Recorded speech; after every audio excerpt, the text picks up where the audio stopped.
Magandang araw ho sa inyo lahat mga kapatid. JDB po uli ang inyong abang lingkod. Pag-usapan natin ngayon, ito ang kaso ni Avel Bacudio na isinampa laban dyan kay Maharlika. Naalala ko to, January pa to isinampa this year. And then isa ako sa mga nag-cover nito. Merong live press conference. Kaya lang, makalipas ho ang halos isang taon. Ito na nga ho na-dismiss. Ang tanong, bakit ko naman nasabi kanina na ito ay masamang balita but not totally a bad news. Kasi ho, ayon po rito sa dokumento, sabi rito, plaintiff, yung nagrereklamo, Avel Bacudio hereby submits that this action be and is hereby dismissed with prejudice pursuant to blah blah blah blah. Procedure with the parties to each bear their own fees and costs. In accordance with that rule, counsel for each of the parties has executed this stipulation below. So, ibig sabihin, lumilitaw po rito na ito in my understanding, pinatawad ni Avel Bacudio si Maharlika. Okay, sabi diyan plaintiff Avel Bacudio hereby submits that this action be and is hereby dismissed. Kasi ho, wala namang naganap pa na hearing, di ba?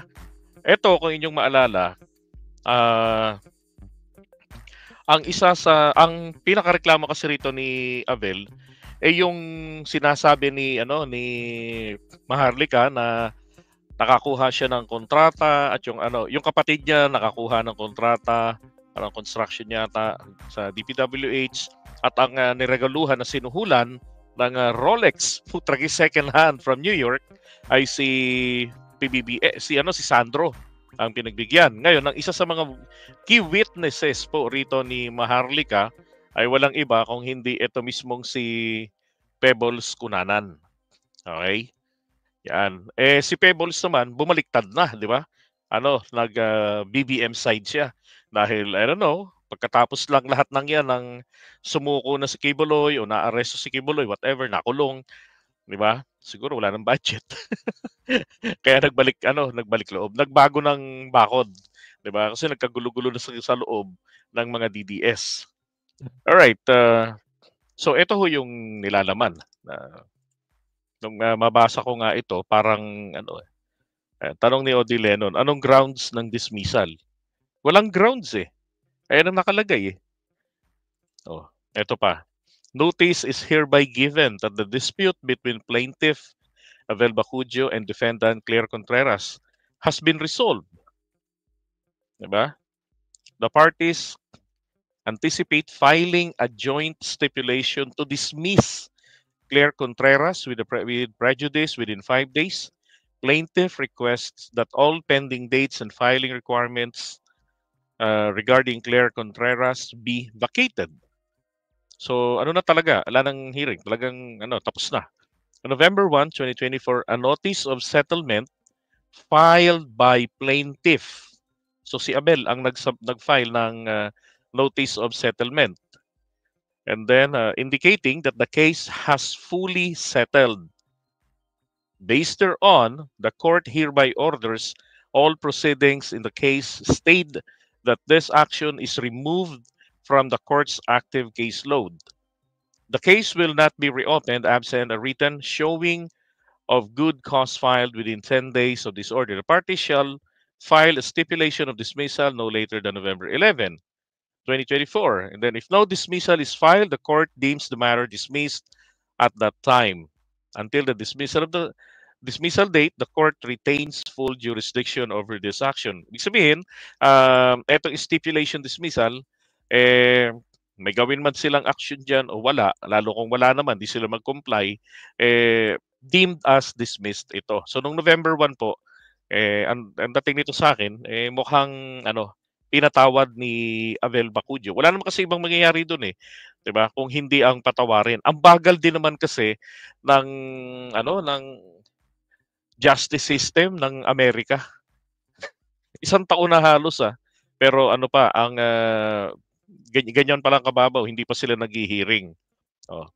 Pero kung sasabihin naman na ano, ah, kung sasabihin naman na ah, panalo dito si Maharlika, well, technically hindi naman siya rito kasi hindi naman siya po wala naman pong desisyong ibinaba ang korte na sinasabi, base sa mga ebidensyang isinubmit at sinuri namin, walang gano'n, eh, 'di ba? Walang gano'ng desisyon ng jury.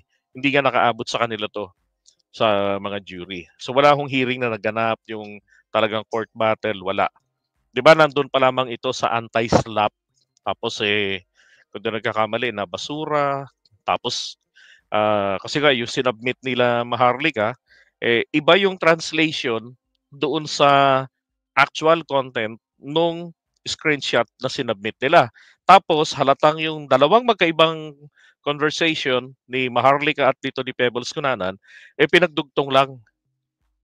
Tapos ngayon inapilan nila 'to and then, pinapayagan naman pala sa Amerika magkaroon ng correction. So isinubmit nila and then, na-reinstate yung yung anti-SLAPP ni Maharlika. And then ang inaabangan natin dito is yung mga susunod pang mga hearing. Kaya lang eto na nga yung dumating, eh, ano magagawa natin, 'di ba? Kung gustuhin man ni Abel Bacudio na kasi hindi naman sa ngayon hindi naman po na nakaapekto sa kanyang hanapbuhay. Patuloy na sumisikat si Abel, patuloy yung kanyang negosyo, 'di ba?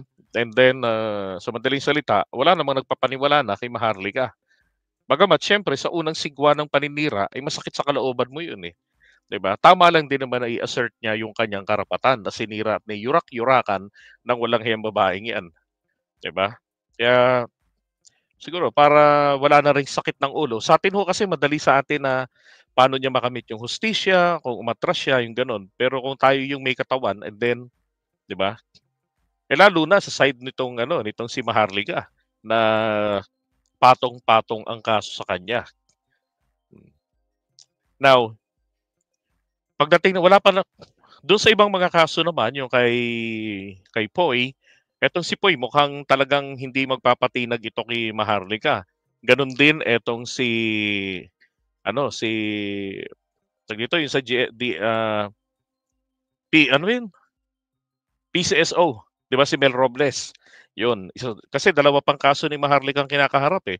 Kay Mel Robles, that's the latest, and then ang pangalawa ay yung kay Poy Quiñones na siniraan din ito ni Maharlika. So dito, masuwerte na lang po na na napatawad ni Abel Bacudio etong si Maharlika or else, $2 million ang hinihingi nitong damages.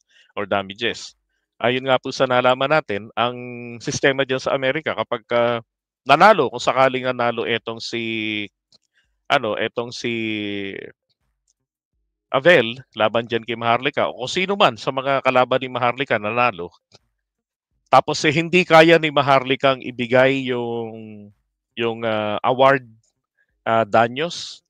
So yung future revenues ni Maharlika, yung mga kita niya diyan sa mga SOCMED niya, sa kung ano pa, kung naglalabada pa siya, gano'n. Lahat po 'yun, kokoleksyonin ng korte para ma-comply with yung itinakdang pera na dapat maibayad niya kay Abel Bacudio o kung sino man ang tatalo sa kanya, 'yun. So dun lang nakahinga ng maluwag dun si Maharlika, 'di ba?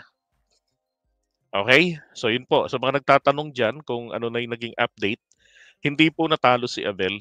Kung hindi, sabihin na lang nating mas pinili niya yung tahimik na buhay. Siguro nag-apology sa kanya si Maharlika, 'di ba? Kasi hindi na rin naman na kinontent-content ito ni Maharlika, eh. Oh, baka bahagi na ng kasunduan 'yan na wala nang pambabalahurang gagawin, 'di ba?